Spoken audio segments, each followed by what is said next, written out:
life. What are the facts of sex frequency after saying I do? And sex expert Shelley Varrode joins us live. Welcome. Hi. Welcome, welcome, welcome. All right, so a new study in which there are so many. I know. Tell us about this study. Yet another study. This is like why we got another study. And they're all about sex. But this time I have good news for the people who just got married or has been married for many years, because the recent study from the Indiana University says that married people have more sex than single people. They pretty much said that 60% of the single men and women reported that in the last year they did not have sex, compared to 18% of the married people who said in last year they didn't have sex. In addition to that, Kinsey Institute just said that people who are married have sex quite often, I would say once a week. So in that world, once a week is considered often. To be honest, it seems more realistic than every time we get. The average sex is like twice or 3 times a week. I work with a lot of couples. Yeah, so like when their husbands are like, come on, people, we need to have sex more often. And it's really like, okay, married couples, this is the fact. So once a week, I would say it's very good, to be honest. You know, we're very busy. Let's say we have kids or small kids and work, and we continue to work on our iPhone and computers.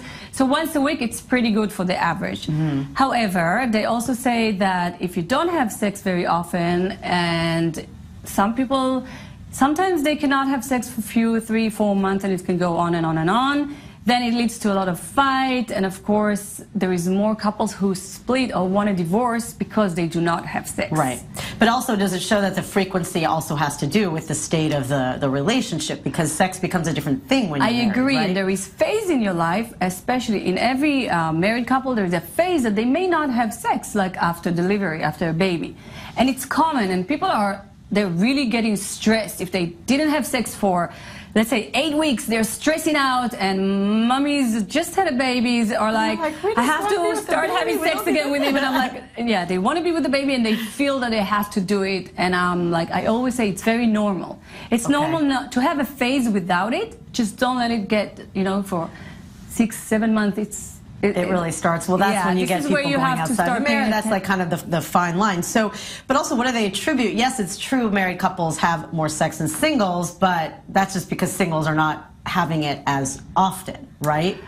Or maybe they're not investing more, and married people are investing more because they know how important it is, so they pay attention to their sex life and they prioritize it. Right. Single people, these days, a lot of them do not prioritize it. A lot of them are generation that sit in front of screens, computers, games. I'm talking about the young group, 20s to 30s, and they're not going out much, even when they want to date. So even if they're online dating, it doesn't. They still feel like they're getting the experience without actually going out on the dates. Yes, and they have more, I would say, self-pleasure with themselves, so they feel satisfied. Right. So is that another study that because of this current, this is kind of.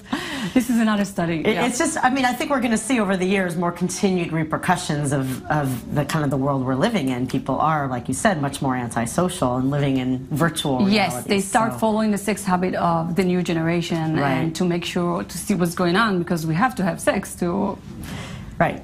Well, started to procreate, but you know, there's more than that, procreate, right? And of course, enjoy. Sex is more than sex. I always say that. It's about intimacy, it's about connection, it's about feeling loved, it's about knowing my husband is not cheating on me.